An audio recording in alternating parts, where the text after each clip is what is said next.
نمایشگاه برای جلب خریداران خارجی به مال و محصولات کشاورزان ختلان و با هدف تقویت تجارت و داد و گرفت در تمام آسیای مرکزی 25 می در شهر باختر آغاز یافت و 200 شرکت و تولیدگران از ولایت را جمع آورد. اصل باختر و جهان برای مهمان که باید در ترکستان هم اصلا بوده است، اصلای کوهی، اصلای لیچبنی.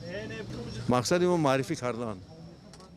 نمایشگاه باختر فود 2021 با مساعدت یوساید آژانس رشد بین المللی امریکا صورت گرفت.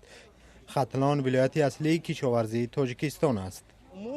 قریب تمام محصولات هایی که در ولایت ختلان پرورش می‌یابند نسبت دیگر منطقه ها یک صفت والاتر رو دارا میباشند، چون که از حساب اقلیم قند که نمودی ظاهری خیلی زیبا دارند و در سالهای اخیر اینچنین نوهای خیلی زیاد از خارج کشور وارد کرده شدند که قابلیت صادراتی دارند.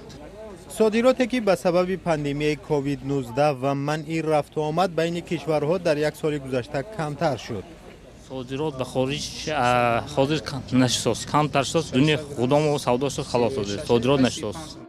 یوساید میگوید با وجود محدودیت ها تاجرانی که سازمان با آنها کمک کرده است صادراتشان را در سال گذشته 40% زیاد کردند، از جمله به بازارهای نو. اساساً محصولات تاجیکستان با دولت‌های روسیه و قزاقستان صادر می‌شدند و خوشبختانه امروز با خوب شدن مناسبت با جمهوری ازبکستان خیلی زیاد محصولات صادر شده ایستاده است و توسط منطقه‌های آزاد اقتصادی امروز خیلی زیاد محصولات به افغانستان همسایه و جمهوری اسلامی پاکستان نیز صادرات می شود.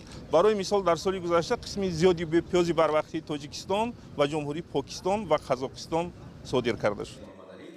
در این نمایشگاه چند قرارداد نو از جمله قرارداد برای صادرات 1000 تن انگور به روسیه و صادرات پیاز با ارزش تقریبا $1 میلیون به قزاقستان امضا شد.